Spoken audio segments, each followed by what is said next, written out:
What's good, everybody? We are back again with another amazing, superb, phenomenal, and sensational episode of the No Hedging Podcast. I go by the name of Rip16, the GOAT. And I am tired of Fly Jet. And we are the Mighty No Hedging Podcast duo. Now, last weekend was the beginning of the playoffs. Wild card Wacky weekend. wild card weekend. Wacky was definitely right. It was definitely some upsets. It was definitely a couple games. Well, it was a lot of landslides in there too. But we'll get into all of that. But as we like to do, make sure y'all like, share, comment, subscribe to this channel for sure. But as we like to start this show off, or I like to start this show off, it's a little thing I like to call GOATtalk. So can I get a Stone Cold Steve Austin? What? What? Hey man, listen.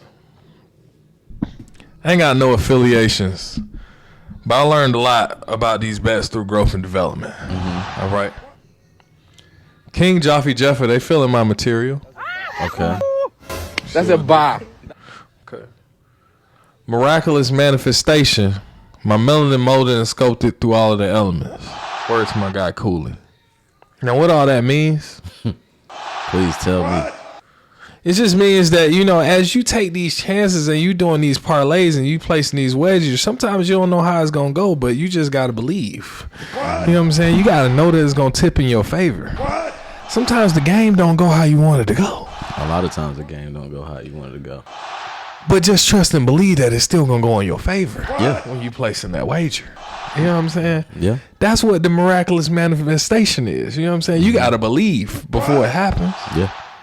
You know what I'm saying? And they gonna be feeling my material. Once they see what we putting down, they gonna feel it. Just like this rug. Y'all can't see the rug, but it's nice. But make sure y'all like, share, subscribe to the channel. Because we getting dubs. What's L? What's L? I never been known to take Don't know. those. Listen, this big W season, not the little one.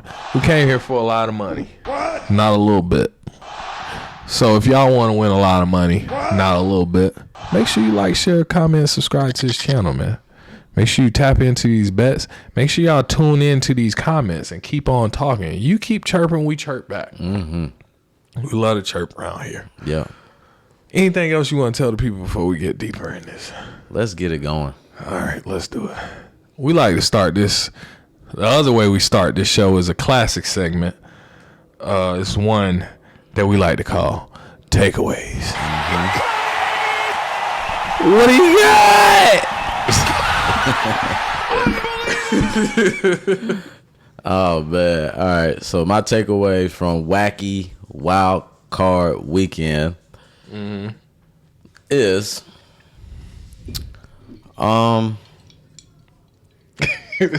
he's lost for words. I think, you know, this the quarterback play. The quarterback play is going to be a deciding factor of who wins this championship. As we see, Sam Darnold, right, had a very miraculous season, a resurrection of a season For sure. You know, took Earned himself a contract with a team somewhere. Yeah, I mean, he you know, first 15 weeks or whatever the case may be, he was looking like he was going to get him some money, some big money. Yeah. Last 2 weeks against the Lions It was and kinda ugly. against the Rams. Yeah, it got ugly. Yeah, they yanking that check back. His performance was awful. He was holding on to the ball. He was holding on to the ball. Sacked. He was seeing ghosts. Hold on, And man. I'm not finna let y'all cook Sammy D. I'm not finna let you cook Sammy He D cooked right himself. now.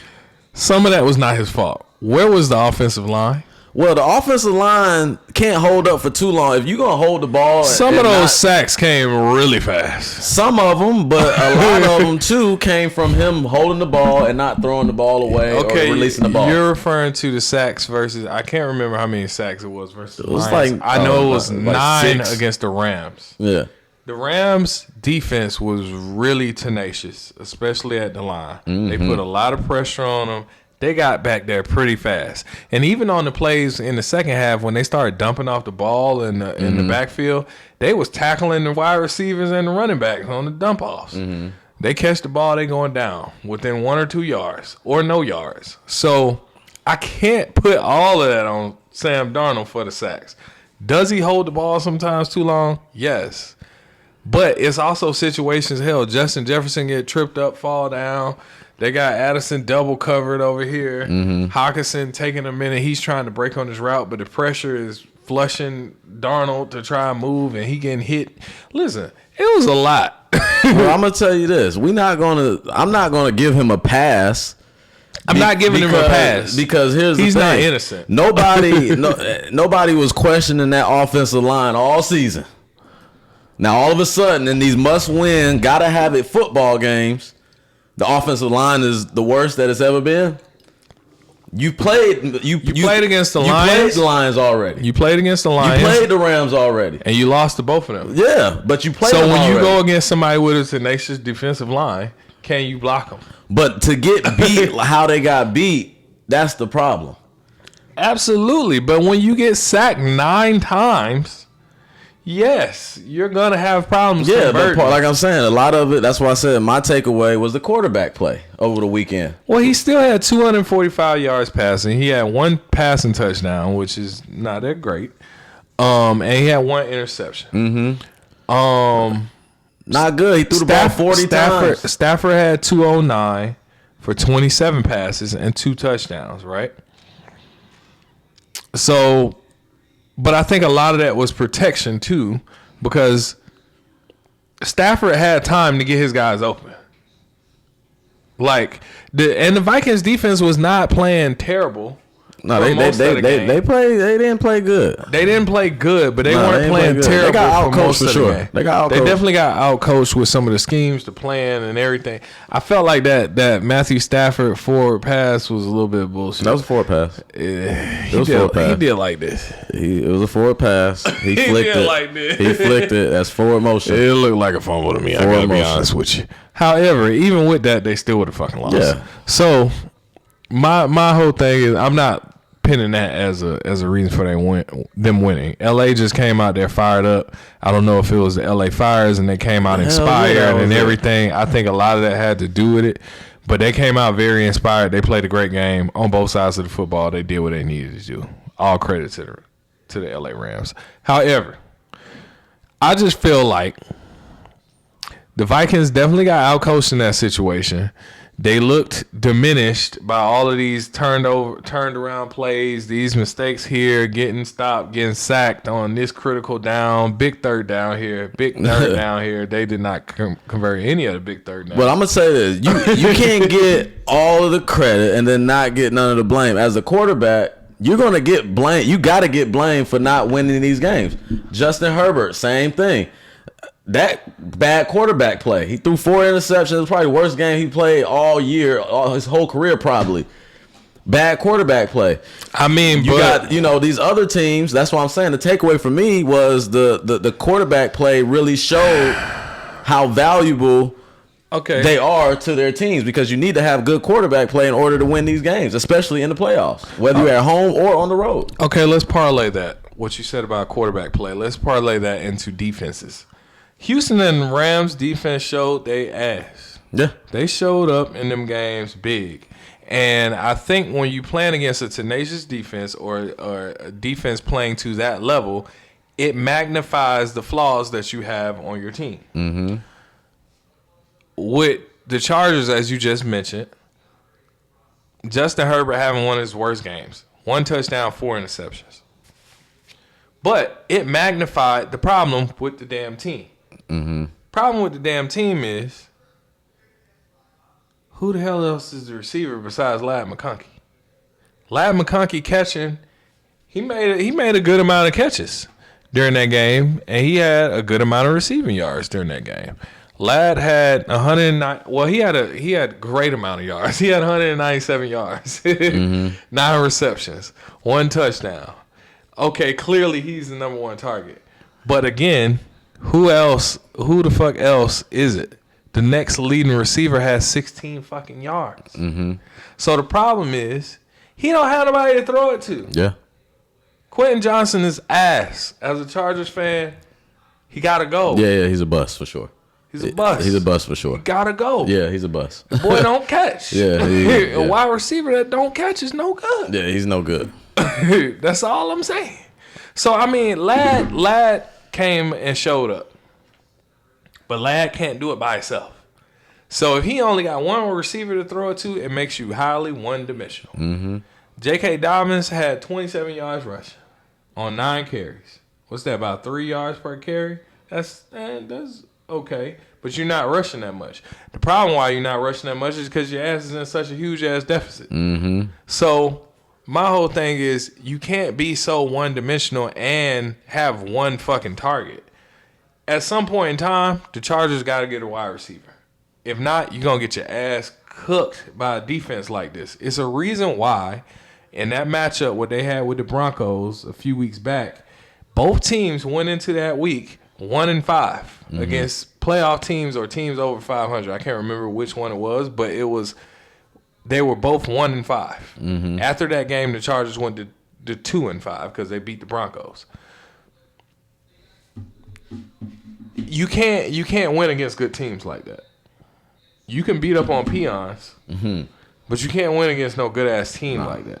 And that was basically shown when you went against that Houston defense that showed up to play. The defense looked good at all levels. They was getting sacks, they was getting interceptions, they was getting QB pressures. Hell, they was I would imagine pick sixes, special teams. I would imagine they did everything right. Yeah, and that's what I was saying last week. I said the thing that I'm looking at in that game, the strength of Houston at this moment was their defense. I wanted to see what their defense was going to do against the Chargers offense. Because obviously, offensively, Houston was a little banged up, but they still were able to run the football with Joe Mixon. They still was able to get Nico Collins involved and get things done. But like I said, quarterback play. I understand you don't have a receiver, but shit, Patrick Mahomes is not going to have that excuse. No. Josh Allen is not going to have that excuse. We're talking about Patty the GOAT. That's what I'm saying. But the quarterback play, like, you know, these other quarterbacks, they're not going to have that excuse of lack of receivers. Look what Josh Allen is doing. They don't have, his receivers aren't Pro Bowlers. I would go to say we're gonna see how they look against the Ravens. I would say Lad McConkey is better than what they got. Probably. But we're going to see how they look against the damn Ravens now. Yeah, we're going to see that. But I'm talking about just wild card weekend, that matchup right there. You know what I'm saying? But we can't give these guys a pass because, you know, if you want to be that guy, if you want to be a top 5 quarterback or whatever, you can't have performances like that in the playoffs. I don't care what you don't have. Joe Burrow threw for 5,000 yards. But he hasn't had a performance like that in the playoffs. Jamar Chase went well over 2,000, got himself a triple crown in receiving. Yeah, and Joe Burrow did take his team to the Super Bowl. We can't forget that. Has Justin Herbert done years that? ago. It doesn't matter, but Justin Herbert hasn't done that yet. We're talking about this season. I'm talking about quarterback play. I'm talking about quarterback play this season right now. And my point of bringing that up is, yeah, if you got somebody like Jamar Chase, then yeah, you can maybe afford to be one-dimensional a little bit with the passing. But even with Jamar Chase, they lost a fuck ton of games. Yeah, but that wasn't the offensive fault. Obviously, we all know that. It was defensive related. If you give up 32 points to the Houston fucking Texans, is that not defensive related too? Well, when the Houston Texans defense is scoring touchdowns as well, then, I mean, shit, you giving them touchdowns. I'm going to give C.J. Stroud some flowers for that game too, because he woke up that game. I seen it happen. The play was when he damn bobbled the snap and he scrambled out the pocket and caught the tight end. Yep. No, it was Hutchinson, I believe. Yeah, Hutchinson, yeah. Xavier Hutchinson. He threw that pass to him and he caught it for about 19, 20 yards, converted it down. They snapped in. Oh, it was over after that. After that, they was gassed. Yeah. So it just seems like they was rejuvenated from that play, and I seen the C.J. Stroud that we seen in his rookie season start playing. He's scrambling out here getting 20-yard runs and all type of shit. Yeah, he was running. Field. He was doing his thing during that game. So I think that kind of gets a little scary for certain teams to have to deal with. Did the Houston Texans wake up? The problem is that grand prize for winning that game is you got to go play the Chiefs. In Arrowhead. But he did wake up that game, and it makes them very playoff win, nevertheless. Playoff win, nevertheless. You know what I'm saying? So between C.J. Stroud and Big Bronny James, we're gonna see. Will Anderson. we're gonna see what happens with C.J. Stroud, Will Anderson.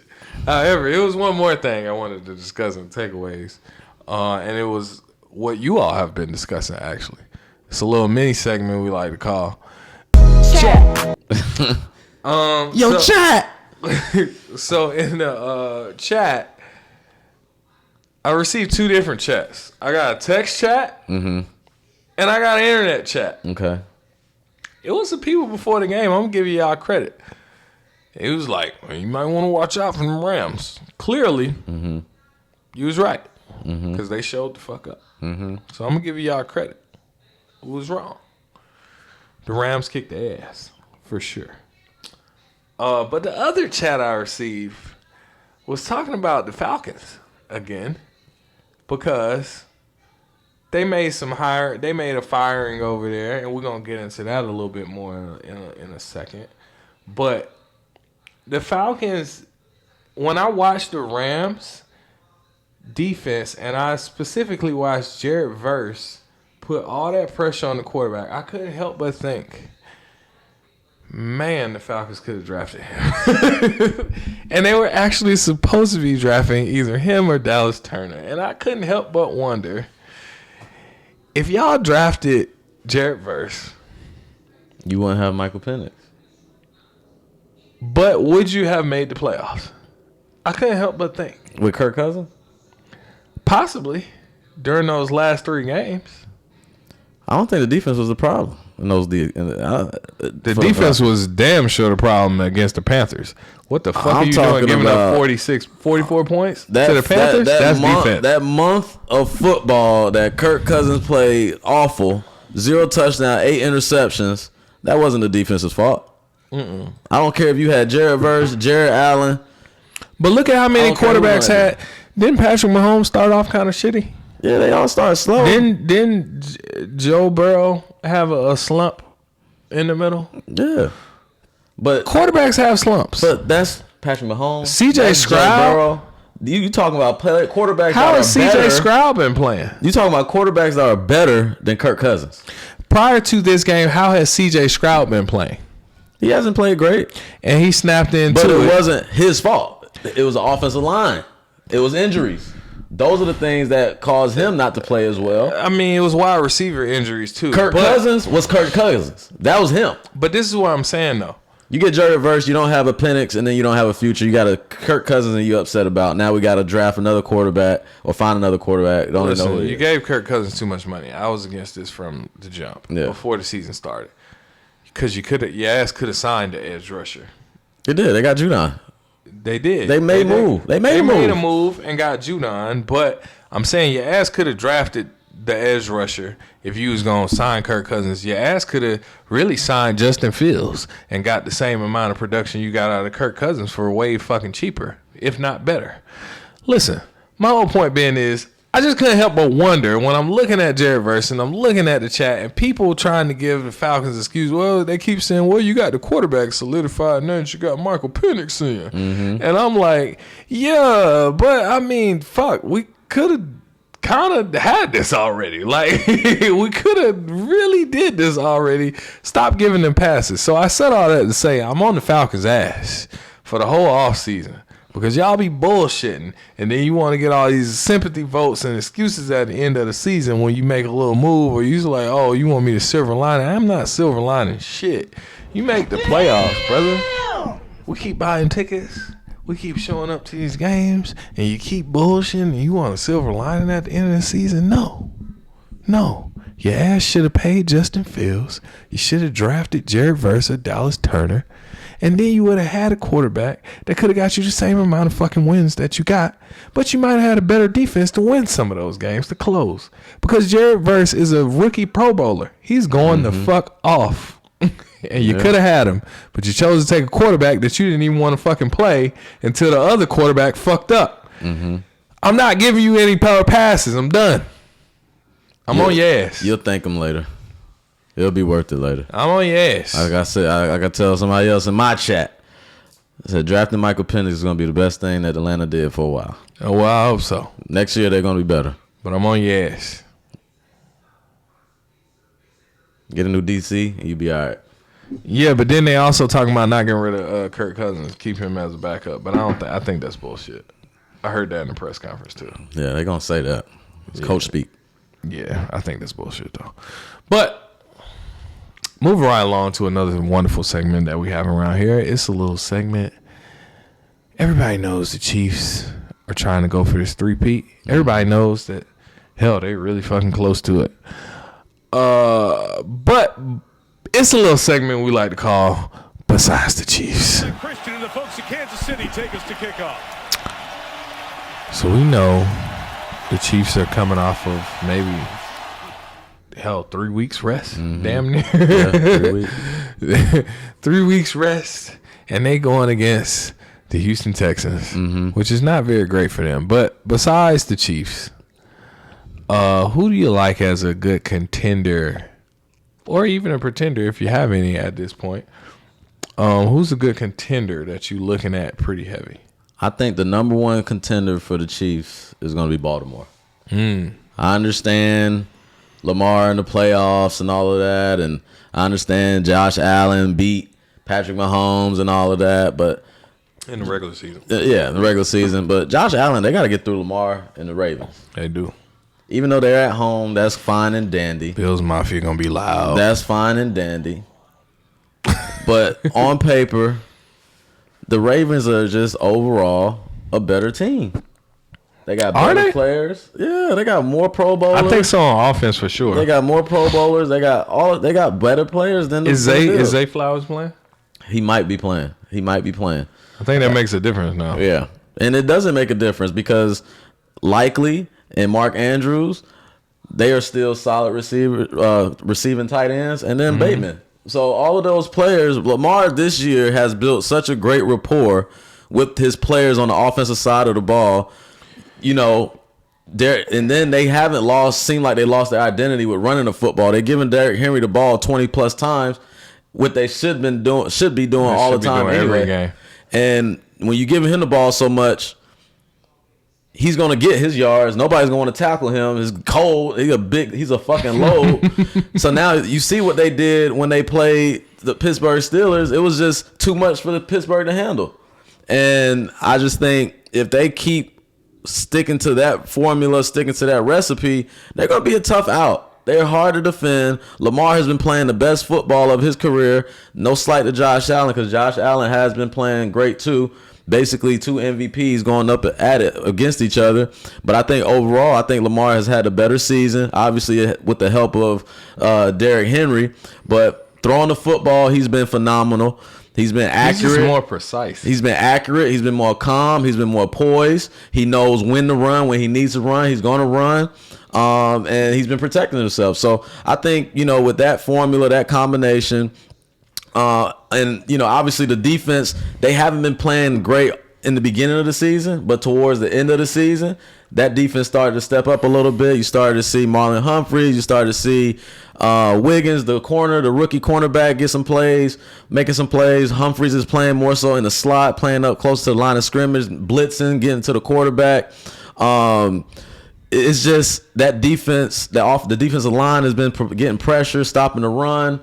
They've been very physical up front. So I think this team is going to be a tough out for anybody to beat. If Josh Allen and the Bills can beat them, then, hey, kudos to them. But I don't see it happening. I think this is the year for Lamar Jackson and the Ravens. He has a different type of focus that I see in him that I like. You know what I mean? And, hey, he been playing with that grill, iced out grill Lamar. He tough to beat. Ice grill Lamar. Yeah, iced out grill Lamar, tough to beat. So I'm saying the Ravens, I'm rolling with the Ravens all the way through, man. I think they go to the Super Bowl, and I think they win the Super Bowl.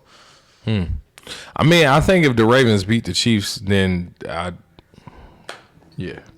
But I mean, I can agree with a lot of that. The Ravens look really good. They're playing very dominant. Like I said, Lamar Jackson is playing precise at quarterback with the passes. I think he caught a lot of flack all those years, like I spoke to last week, about running. And then they tried to say, he can't read a defense, da-da-da-da-da. He's like, okay, well, I'm going to show you I can be precise and I can read the fuck out of the defense. So I think he's been doing that better than anybody in the league, which is why he's earned all first team status in the league and probably MVP. Josh Allen, to his credit, he has been better at reading defenses also. He hasn't been turning the football over. That's what I'm saying. Yeah. He was good for an interception the past couple of years. Interception, fumble, all that. But he's been a lot better at reading the defenses, so I don't think that's why he's not throwing as many interceptions or whatnot. Because it's not like his wide receiving core is better than it was in previous years. It's just he's learned how to read it better. He's still got Amari Cooper and the emergence of Keon Coleman and Shakir and the tight end thing has been kind of up and down due to injuries and whatnot. But Collins. Yeah, so I mean, I think he's been cooking, but I think a lot of it is just growth and development within both quarterbacks. But it's going to be a very, very interesting matchup, and we're going to get into that a little bit more in a second. Yes, I'm thinking Ravens. All right, another team that I had on my list on Contenders and Pretenders, and we was just talking about them as their performance in that game. I wanted to ask you, where do the Rams fall on the totem pole for you in terms of being a contender? Well, based off of that performance they had against the Vikings, I think they are a decent contender. What I like about the Rams is that defense has been, especially the defensive front, they've been playing with a lot of confidence. They've been playing with a lot of energy. They're young. I don't know if it has to do with the fire and they playing very inspired. Then offensively, I feel like the Rams scheme is just so difficult to stop. Matt Stafford has been he got that offense dialed in. He can make all the throws on the field. Phenomenal game manager. Him and hell, nobody even talks about Cooper Kupp no more. He barely gets targeted, but Puka Nacua is a problem. Puka is definitely a problem. He is a problem. Cooper made a really nice ass catch. Yeah, he did during that game and an adjustment on the pass. So I mean, Cooper is still there. Yeah, he's still there, but he's not like the folk. He's not the number one option. It's not Triple Crown. Yeah, he's Cooper not the Kupp. number one option anymore. But with that combination of the offense, Sean McVay, he calls a good game offensively. Getting Kyron Williams involved in the run game. He's always running hard. Tight ends involved as well. So I just think, they're a good contending team. But, this matchup against Philly going to be kind of tough for them coming all the way across on the other side of the country and in Philly's house and all of that. Are you still fired up enough to be able to do something? I'm sure. I think it'll be competitive, but we'll get into that a little bit later. But yeah, I like the Rams as a legitimate contender for sure. And I've been on the Rams for a little bit this year anyway, so I like them. They're healthy, and they got some confidence on that defense, man. I'm very impressed with what I saw in the defense. Dark horse NFC team, possibly. Okay. I just wanted to get your thoughts on that because I feel kind of similar. Yeah, I like the Rams, man. I do feel kind of similar. But getting into another segment that we have around here, another cool one, probably one of my favorites. It's a little segment we like to call Clock Out For Me Big Dawg. Yeah, you can go ahead and clock out. Right now? Yeah. So we know Okay. some people at the end of the regular season had to get clocked out. There was a lot of firings, some coaches gone. But since then, it's been even more firings. And it's been a couple hirings. Some scenarios, some vacancies of some teams. So I wanted to get into the fires, hirings, scenarios, and vacancies. The Patriots went ahead. They fired Mayo. We got some feedback from that in the chat as well. Right. The chat was what they on call the it? Black. blackball, black baiting, some shit like that. They call it I don't know what they call it, but anyway. But yeah, it was some people who was like, "Oh, they didn't fire him because there was a black head coach. They just had to get fired." And I'm like, "Okay, if you say so." Now Vrabel with the Patriots, I understood they wanted Vrabel bad. Yeah. So they was he was already hired before they fired. He was fired. He was hired weeks ago. Yeah.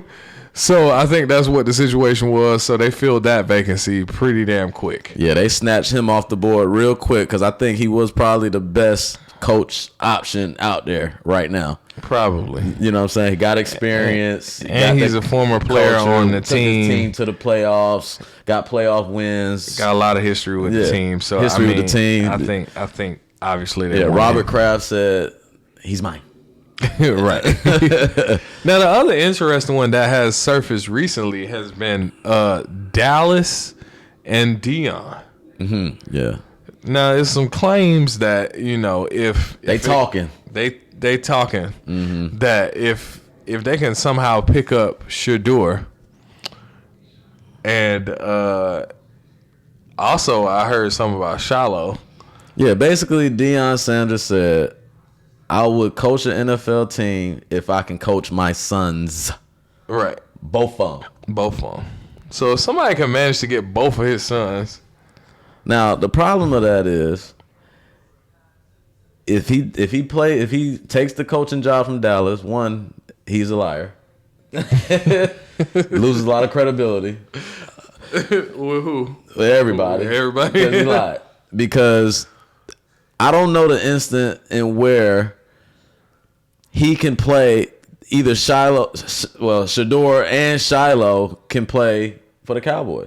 They still got Dak Prescott under the contract. Mm-hmm. So he's not going anywhere. They're not drafting high enough to draft Shador. So I don't see a scenario in which that plays out. So that's why I said if he does take the coaching job, he's a liar. They're trying to pull the Falcons and draft a quarterback and also play the quarterback that you have under. They're not drafting high enough for Shador unless they trade up. Unless they trade. But I don't think Jerry Jones is going to trade up. Because it's like, why would you have Dak Prescott and then Dion is not going to allow his son to sit on a bench? Do you trade Dak? Huh? Do you trade Dak? You do, but it's a matter of who wants to pay him. Who wants to pick up that contract? I mean, and I think somebody he probably got like a no trade clause too in his contract. I mean, but if you're looking at those top three teams, he probably do got that in the contract. Yeah, I don't know. But if you do look at like those top three teams like that need a quarterback, that could fill one of those roles reasonably. Yeah, he could. So I mean, it's just a matter of trade and take a proven quarterback and trade the draft pick for a rookie and take on that contract. Maybe it's just a matter of them wanting to pay Dak's contract. You know, it's a big ass contract. I know it is. It's a matter of that team wanting to pay it. You talking about teams like fresh contract, he can still wet a little bit. Yeah, you talk and off of injury. So I don't know if I want to pay him. You know what I mean? You talking about the Vegas Raiders, you talking about the Titans, you talking about the Giants. These are the teams that really need quarterbacks, and I don't think they're going to be willing to pay him. I don't know. All those, all the aforementioned teams have made some questionable decisions. So. Yeah, but you know Jerry Jones, he like to stir the pot. He like to make some commotion. He like to make some noise. Because when nobody talking about Dallas, he don't like that. He want Dallas to be on the forefront of all news. Okay. So not for sure. He probably was the one that leaked it. Cause I'm pretty sure. He leaked it? I'm pretty sure. He called TMZ on himself. Yeah, I'm pretty sure Coach Prime didn't say, "Yeah, we're gonna put this out there." Cause he's not that type of coach. He ain't gonna put that stuff out there. He gonna keep things to himself for the most part. I don't know. I mean, if they asking, he gonna answer. Yeah, but yeah, I don't see it. I don't see it. But the Cowboys definitely, obviously, they need a coach. Yeah, for sure. But they can't get nobody that's like a first time head coach. I don't think they're gonna go that route. They gotta go with somebody that got some cachet. Coach. Yeah. Yeah, I mean, Dion definitely fits the bill. Yeah, but I mean, still in the NFL, Dion hasn't coached in the NFL before, so he doesn't have experience there. He has experience from the college level, but not the NFL pro level. So that's going to be. Sure got the name and the cachet and can live up to the hype that comes with the Dallas fan base. So I don't know what Dallas is going to do. We're gonna see. But we also still have the Chicago Bears, the Las Vegas Raiders, the Jacksonville Jaguars. New York Football Jets, and where are we at with the Saints? Are they keeping the interim coach? They like him. I don't know. Are they keeping him? I don't know. He got him inspired a little bit. It's not official. It's not official. He did get him inspired a little bit. Yeah. So it seems like they liking their special teams coordinator turned head coach over there. So he might be. Go ahead and fill the vacancy.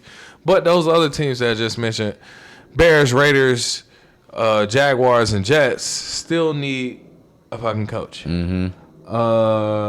So any news on the vacancies or any scenarios that you think about for those particular coaches? Well, you got McCarthy's out there. Ben Johnson. Seems like Aaron the Bears Glenn. want McCarthy bad. That's what it seemed like. You got some names out there. It's just a matter of where they go. I think Ben Johnson might go to Jacksonville or the Raiders. That's what I think. I mean, Jacksonville, he already has a quarterback there. He just needs to, they got a decent defense. I think they got pieces. They got offensive pieces. They got, they got pieces there. They got running backs. They got receivers, Brian Thomas. They got Travis Etienne. They got kind of like the offense, running backs that they have in Detroit right now. You can make Bigsby, Etienne. You got that lightning thunder combo. Then you have the receivers. You got a good tight but what end. about Swift and Romo Dunze and DJ Moore with a veteran Keenan Allen? You got at tight end. What's my boy name? It's not a bad spot, but for a first year head coach, if I'm Ben Johnson, send me down to Jacksonville because I can compete to win that division like that. That division's not that good. Only team I'm worried about in that division is Houston.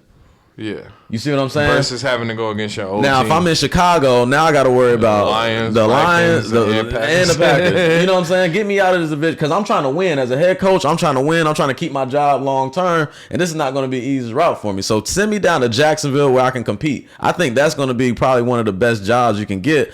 Las Vegas is going to be not as good because now you're in the division. You got to do the Chiefs and the Chargers have and the emerged, Broncos and the Broncos. You got 3 playoff teams in there. Exactly. So that's not going to be an easy one either. But the only benefit of that is you get a high draft pick right now and all of this, and you kind of build. But I mean, how long is that going to last? Give me a team that already has the pieces in place, and it's easiest for me to compete for a division title. You know what I'm saying? I think Jacksonville is the spot.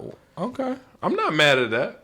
I can see that. Yeah, I think that's probably the best job available right now. I mean, Chicago is good because you have the players and everything else, but and I think they want McCarthy really bad. Yeah. So I think they probably end up with McCarthy.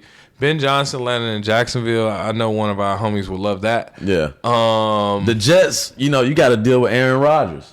Who wants to deal with that? I don't know if you want to play next year or not. Who do they get as the coach? That's what I'm saying. As a head coach, I'm looking at the Jets like, do I want to go here? I don't even know if my quarterback going to be there next year. And if I do draft another quarterback, he going to be mad. Because that's what happened in Green Bay when they drafted Jordan Love. Well, the only reason I'm drafting another quarterback is I don't know if you're going to last next year. Right. So now you got an attitude with me. You mad at me for drafting the quarterback to save my ass. So basically, Aaron Rodgers. And now you're going to get me fired because you mad. So basically, Aaron Rodgers, like. Right. So I don't know how good the Jets' job is. They do have players over there, but that Aaron Rodgers quarterback situation is a problem. So I wouldn't want to go there. The Saints is a little iffy. I mean, they're in a winnable competitive division. I honestly feel like they're keeping the coach. They just need to draft some pieces to make their team better. I honestly feel like they're keeping the interim coach because they really seem to like him. Yeah. I think they do need to get some defensive players in the secondary. Speaking of defense, the Falcons' D coordinator position, thank God they fired Jimmy Lake. Yeah. The defense was just playing way too soft. They trying to give up all this shit in front of them and make a tackle, but your ass can't tackle. And then you want to get in the red zone and try and cut off the field and hold them to a field goal, and your ass can't even stop them in the red zone, so they still getting touchdowns. The shit wasn't working. I don't like the scheme. I think the personnel is good enough for you to generate a lot more pressure, stop being a fucking pansy, and blitz. And when they started doing it at the end of the season, you see they all of a sudden start getting sacks. Well, that's what happened when you fucking blitz. So I think they had some personnel. They could use a little bit more better edge rushing, but even Judon started playing a little bit better towards the end of the season. 17. I don't know his name. It's like hard to pronounce. 17 is a good Out of BK? Yeah, he's a good pass rusher. I like him. And Caden Ellis was solid. When they blitzed him, yeah. And of course Grady Jarrett. So I mean, To me, I just feel like they didn't utilize the personnel the right way. So now you got yourself in a situation because it's Kirk Cousins contract and it's going to leave some money on the table. So we might end up losing Justin Simmons. And we're going to have to figure out how to fill some of these gaps on defense. I've heard some little rumblings about other defensive players. I didn't love it, so I don't even feel like it's worth mentioning. Yeah. D. Alford ain't it. No. You need a nickel. But I'm questioning if some of that is scheme because of the way they're playing them. So it's hard for me to pinpoint. Well, whenever D. Alford was in man-to-man, he was getting cooked. So was goddamn AJ Terrell, and he's supposed to be your number one corner. AJ Terrell got his ass cooked a few times too. But D coordinator, I'm hearing about Anarumo from the Bengals. You want that? He played a lot better towards the end of the season. Yeah, but and they weren't scared to blitz. So why didn't Lou might not be terrible. He might not be terrible, but they didn't make the playoffs because that defense we talked about. The defense was shitty. Year, that was my problem. But the defense started playing better the second half of the season. So that was my question of it. I was like, do I want Lou Anarumo? But I mean, out of people that are available, I don't know. But he's one of the top candidates that I'm hearing about. I think he has some interviews set up. And then also Saleh. Give me Saleh. The Jets. Saleh, I think seems to be unanimous. We're good with this guy. Give me Bobby Saleh. I think that's the unanimous pick that everybody seems to be okay with in the streets. That's a good pick. If you can get Saleh as your defensive coordinator, I think it'll be very solid. Even though there are some little minor rumors about Saleh getting another head coaching job in a couple places too.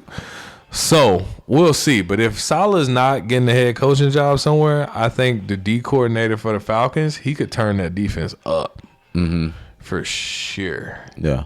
So I kind of like that one probably the best. Anarumo will be solid because I do like what they did on the second half of the season in Jacksonville. And I think you definitely need to be looking at who made the most tackles in college, who got the most sacks, do something. But you need to be getting some more defensive pressure because, goddamn, that was atrocious. They need to get bro from Penn State. Bro from Penn State? Pass rusher. I need somebody like, what's my boy from Houston? 200. Oh, a linebacker. It's Alabama. all T's and O's. I need somebody like him. That boy everywhere. Yeah. He from Alabama, man. That's that Nick Saban. He a Nick Saban breed. I need somebody like that. Them Nick Saban breeds, they legit. They tackle. I don't know about these Alabamas now. I don't know about these guys coming out now, but the Nick Saban breeds, they all good. Yeah, all of them. I need somebody like that for the Falcons. That's what I would love. But yeah. So moving right along, man. We spoke a lot about last week, but because it was a lot to say. Yeah. But coming up around this week, it's a small week. Yeah. It's only 4 games on the slate. So I would say that Divisional Round, all of them, we're gonna parlay it together just like we did MustSeeTV along with the best bets at the same damn time. So let's go ahead and get into these best bets. Best bets, baby. Drop this shit. All right, man. So, we're only 4 games on the slates. It's going to be some overlap between the two of us for sure. But let the people know, what are your best bets? Yeah, last week I was, 2-1? You went 2-1, and I unfortunately went 1-2 because my fucking Chargers screwed me, and the Minnesota Vikings. The Chargers fucked up a lot of tickets last week. Yes, they did. Oh, my God. But we should have known that. Yeah, I should have known better. I was hyped. Yeah, we should have known. I was hyped up. This is our first time back in the playoffs in a minute. Yeah. 2-1. Both up though. Next season, I need to get a shirt made. 2-1. 2-1. That's all I've been doing all season. But this week, Divisional Round. What I got my first one on the board. KC, Kansas City, the Chiefs, Patrick Mahomes, Andy Reid. My homeboy, Steve Spagnuolo. and the boys and the gang. Spags on his phone. They playing Houston at home, coming off of a long rested break. Chris Jones is back. Calf injuries feeling good. He wasn't missing this game. Yeah, he wasn't missing the playoffs. I think Chris Jones is going to have a field day against that offensive line that Houston has going on. Yes, he does. Stopping the run is not going to be an issue for the Kansas City Chiefs. They may start off a little sluggish, but I think they pose a lot of problems to C.J. Stroud, especially with this Spagnuolo defense. Now, the point spread is 8. It's 8, and I think, I Any think it's concerns? No concern about them having this break, being a little rusty, starting off. That was it. First half is probably gonna be a little slow, but once they get the wheels up under them, you talking about Patrick Mahomes, man, Andy Reid. You talking about the game? Too. You talking about the game? You know what I'm saying? These dudes, they gonna get it done. They're gonna cover the spread. Isaiah Pacheco, they full healthy. They gonna be ready to go. So give me the Chiefs -8. I agree with this pick. I'm also taking the Chiefs -8 as one of my best bets. It's gonna be crazy in Arrowhead. They at home at Arrowhead. The offense most of the team has had like damn near 3 weeks off. Their home field advantage is and their so home crazy. field is crazy. They don't even sell tickets to the opposing team. They may sell 50 tickets to the opposing team, and that's friends and family of the players. So good luck, Houston. They definitely send them up for failure. Yeah. Good luck, Houston. My next pick is going to be, I'm going to take the Los Angeles Rams. Might be a little recency bias, but I've been on the Rams all season long. They're healthy. They're playing Philadelphia. Even though Philly, they put a bludgeoning on them when they played them early this season. Saquon Barkley went crazy. I think he rushed for like 255, 26 carries or something like that. He went nuts on them. But I think between then and now, that Rams defense has gotten a whole lot better. They play with a lot more confidence, especially playing against the Minnesota Vikings like they did. I'm pretty sure that's going to give them some confidence to play a little bit better against the Eagles this go around. Respectfully, Saquon Barkley is not about to get 46 yards rushing, though. No. He's not getting 46. No. Aaron Jones is a good running back, and he got 46 yards rushing against that defense. Yeah. Saquon Barkley ain't him. No. They don't have the same offensive line. Saquon Barkley is about to come out pissed because he didn't get a chance to even break Eric Dickerson's record, which he probably would have fucking got in that game. But I like the Rams to cover, and the reason why is because the Philadelphia Eagles last week, they did not play good at all, and they still ended up winning the game. The Green Bay Packers played way worse, and they only lost by like 12. But it felt like it was worse than that. But Philly didn't play good either. AJ Brown didn't do nothing. Jalen Hurts didn't do nothing. They really didn't do anything. The point of the matter is what happened was Jordan Love was throwing interceptions and giving them short fields. First play of the game, fumble, kickoff return. Now they received a return. So it was. I mean, the defense has been turned up. Saquon had 119 yards rushing. Don't leave That's that part out. That's a light day. Saquon getting 119 on a light day is still a problem for a lot of people. Yeah. So, I mean, Jalen Hurts didn't do much in terms of passing yards. He had 131 passing yards, 2 touchdowns, but 131 passing yards. Devontae was your leading receiver with 55 yards receiving. That's what I'm saying. So they're gonna have to play better in order to they're gonna have to play way better. For sure. I see them playing better, but I don't think that's a tough defense to play better against, though. I'm gonna say that. Yeah, it is. It is a tough defense, but I'm also gonna give the Philadelphia Eagles defense some credit as well because they don't fuck around. All them Bulldogs they got on that defense. Right. Kirby Smart produced some defense too. He did. Well, Nakobe Dean is injured too. Talking about Saban. Nakobe Dean is banged up too, so that's going to be a slight issue in the middle linebacker area. But other than that, I mean, so give me the Rams +6, and then lastly, I'm taking the Baltimore Ravens, Lamar Jackson, NL trust, big trust against Buffalo. I think they're going to Buffalo. We talked about it a little bit earlier in the other segment. I think they're going to Buffalo. They take control of the game. You might piss some people off with that one. Derrick Henry is going to be hard to stop. I don't think there's anybody that on that defense that scares anyone on the Ravens offense. Might be a close game. Last time they played, they beat the brakes off of Buffalo. Remember that. So was James Cook in that game? James Cook offensively has been, I think he was in that game. But even still, the Ravens. Okay. Quote the Ravens, nevermore. So those are my plays. Kansas City -8, the Rams +6, and Baltimore -1. Give me those. Okay.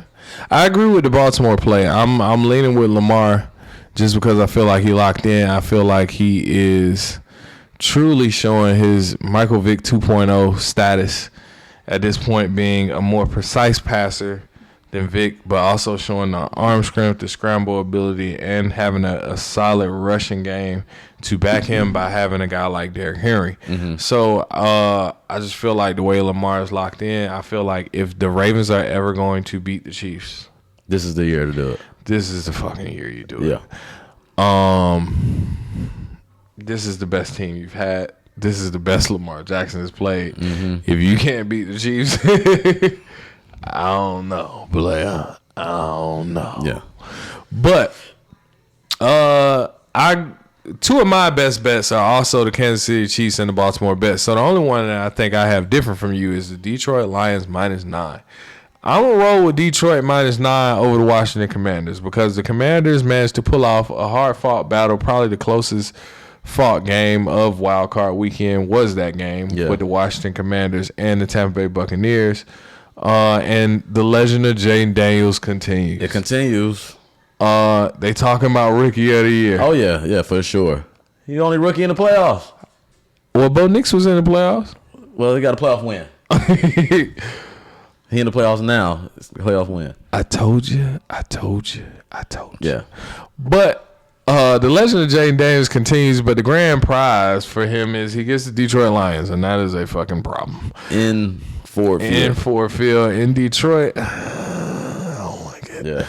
The problem is the Detroit Lions don't just beat people; they beat the shit out of people. They don't just win. Yeah, they had the highest margin victory this year. Yeah, because I think highest margin victory, highest points per game, all that. Because they don't just win; they beat the shit out of people. So I'm gonna roll with the Detroit Lions to win this game, even though 9 is the highest point spread of the week. I still like it just because of the simple fact of that's what they do. They be covering these high point spreads too. So, give me the Lions -9 versus young Jaden Daniels.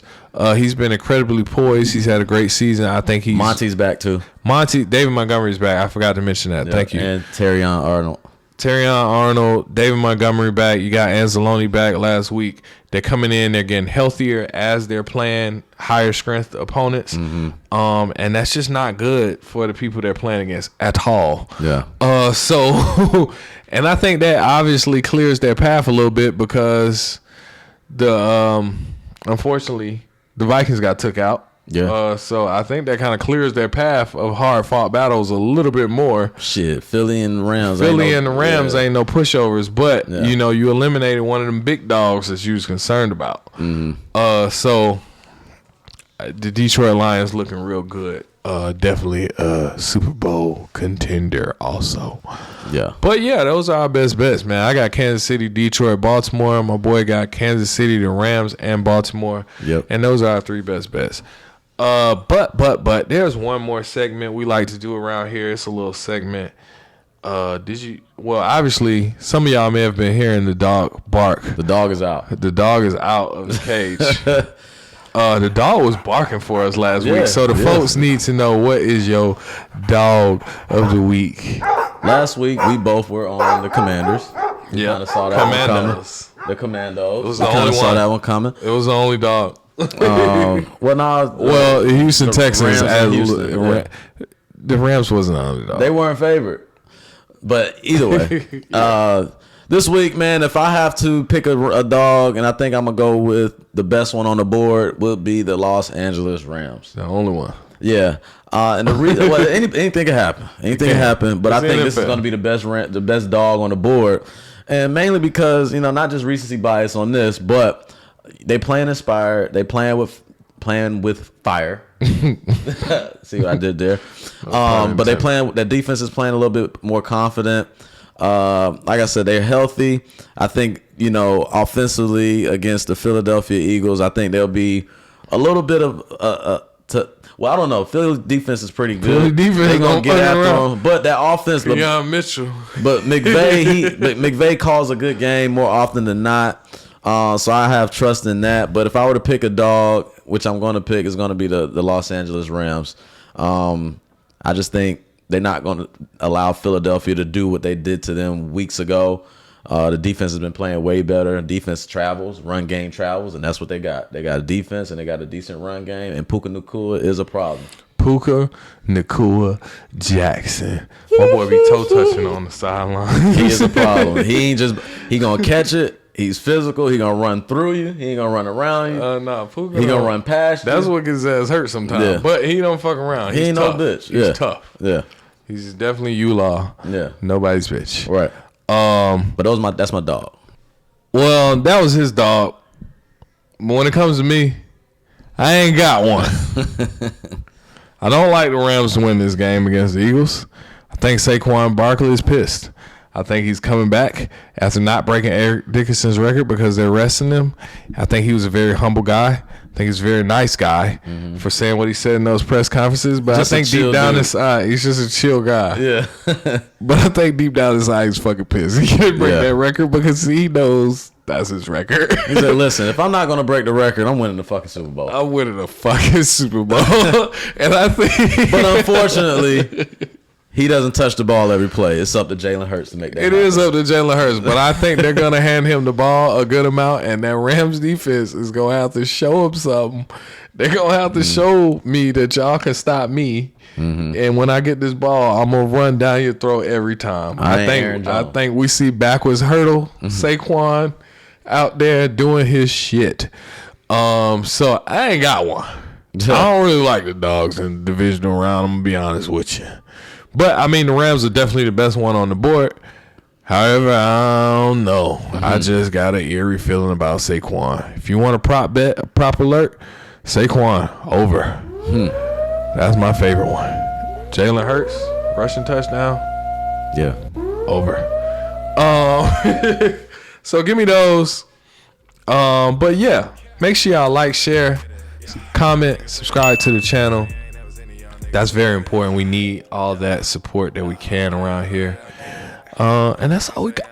Yep. And we'll see you guys next week. But Championship round. before we go, and before we see y'all again for the championship round, what's something we be saying to the people when we bet and then we placing these parlays and all that? It goes like Parlays, making money line plays. Yeah. May all these bets continue to pay, Yeah, that's what it is. because I need that money today. I need that money. Peace. We out. Selling my soul, the gig is a goal. They rapping like digits to pin niggas off. I heard all your lyrics and all this shit soft. How to put you on verses to take your shit off. All this capping and rapping, man, how this shit happen? Oh, it was money that made niggas funny.